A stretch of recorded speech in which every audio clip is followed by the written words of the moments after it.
Yes, there it was in black and white. Helen Talboys, aged 22. When George told the governess on board the Argus that if he heard any evil tidings of his wife he should drop down dead, he spoke in perfect good faith. And yet here were the worst tidings that could come to him, and he sat rigid, white and helpless, staring stupidly at the shocked face of his friend. The suddenness of the blow had stunned him. In this strange and bewildered state of mind, he began to wonder what had happened, and why it was that one line in the Times newspaper could have so horrible an effect upon him. Then by degrees even this vague consciousness of his misfortune faded slowly out of his mind, succeeded by a painful consciousness of external things. The hot August sunshine, the dusty window panes and shabby painted blinds, a file of fly-blown playbills fastened to the wall, the black and empty fireplaces, a bald-headed old man nodding over the Morning Advertiser, the slipshod waiter folding a tumbled tablecloth, and Robert Audley's handsome face looking at him full of compassionate alarm. He knew that all these things took gigantic proportions, and then, one by one, melted into dark blots and swam before his eyes. He knew that there was a great noise, as of half a dozen furious steam engines tearing and grinding in his ears, and he knew nothing more, except that somebody or something fell heavily to the ground. He opened his eyes upon the dusky evening in a cool and shaded room, the silence only broken by the rumbling of wheels at a distance. He looked about him wonderingly but half indifferently. His old friend Robert Audley was seated by his side, smoking. George was lying on a low iron bedstead opposite to an open window, in which there was a stand of flowers and 2 or 3 birds in cages. "You don't mind the pipe, do you, George?" his friend asked quietly. "No." He lay for some time looking at the flowers and the birds. One canary was singing a shrill hymn to the setting sun. "Do the birds annoy you, George? Shall I take them out of the room?" "No. I like to hear them sing." Robert Audley knocked the ashes out of his pipe, laid the precious meerschaum tenderly upon the mantelpiece, and going into the next room, returned presently with a cup of strong tea. "Take this, George," he said, as he placed the cup on a little table close to George's pillow. "It will do your head good." The young man did not answer, but looked slowly round the room and then at his friend's grave face. "Bob," he said, "where are we?" "In my chambers, dear boy, in the Temple. You have no lodgings of your own, so you may as well stay with me while you're in town." George passed his hand once or twice across his forehead, and then, in a hesitating manner, said quietly, "That newspaper this morning, Bob. What was it?" "Never mind just now, old boy. Drink some tea."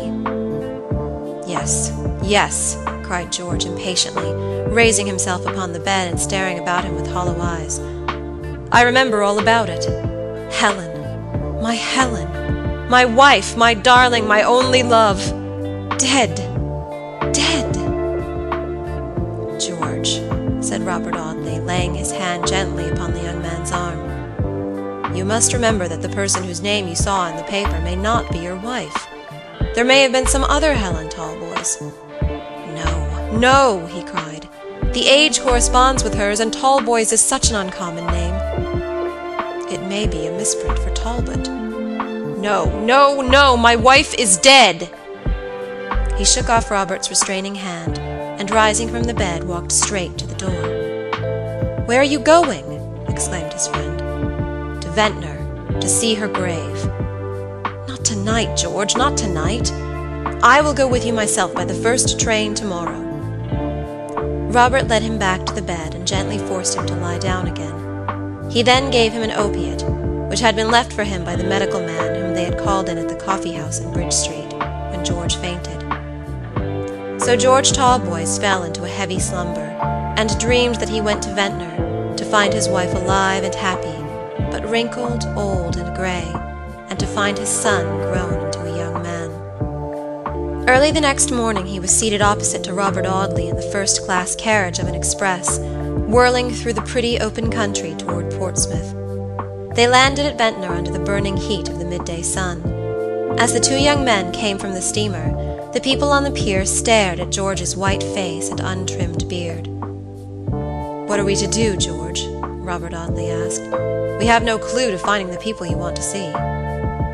The young man looked at him with a pitiful, bewildered expression.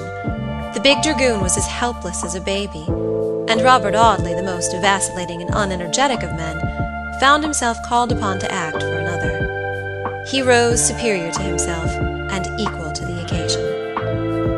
"Had we better not ask at one of the hotels about a Mrs. Talboys, George?" he said.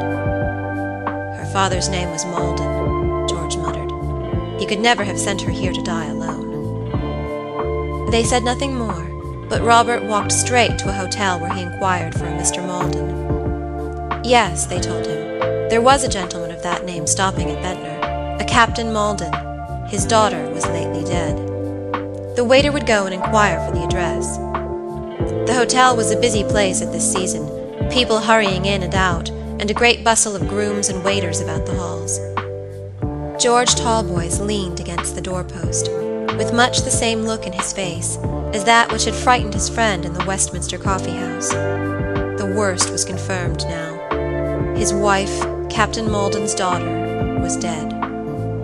The waiter returned in about 5 minutes to say that Captain Malden was lodging at Lansdowne Cottage, number 4. They easily found the house, a shabby, low-windowed cottage looking toward the water. Was Captain Malden at home? No, the landlady said. He had gone out on the beach with his little grandson. Would the gentleman walk in and sit down a bit? George mechanically followed his friend into the little front parlor, dusty, shabbily furnished, and disorderly, with the child's broken toys scattered on the floor, and the scent of stale tobacco hanging about the muslin window curtains. "Look," said George, pointing to a picture over the mantelpiece. It was his own portrait, painted in the old dragooning days. A pretty good likeness, representing him in uniform, with his charger in the background. Perhaps the most animated of men would have been scarcely so wise a comforter as Robert Audley.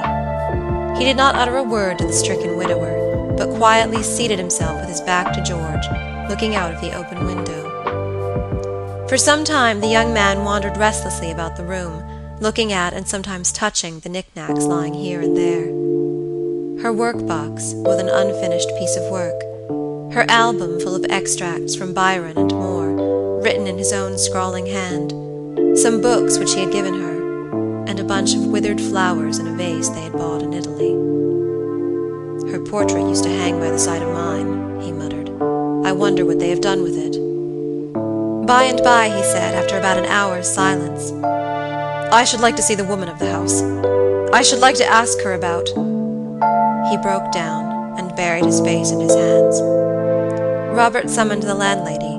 She was a good-natured, garrulous creature, accustomed to sickness and death, for many of her lodgers came to her to die. She told all the particulars of Mrs. Talboys' last hours, how she had come to Ventnor only 10 days before her death in the last stage of decline, and how, day by day, she had gradually but surely sunk under the fatal malady. Was the gentleman any relative? She asked of Robert Audley as George sobbed aloud. Yes, he is the lady's husband. What? The woman cried. Him as deserted her so cruel, and left her with her pretty boy upon her poor old father's hands, which Captain Malden has told me often, with the tears in his poor eyes. I did not desert her, George cried out, and then he told the history of his 3 years' struggle. Did she speak of me? He asked. Did she speak of me at the last? No, she went off as quiet as a lamb. She said very little from the first, but the last day she knew nobody, not even her little boy, nor her poor old father, who took on awful. Once she went off wild-like, talking about her mother, and about the cruel shame it was to leave her to die in a strange place, till it was quite pitiful to hear her. Her mother died when she was quite a child, said George. To think she should remember her and speak of her, but never once of me. The woman took him into the little bedroom in which his wife had died.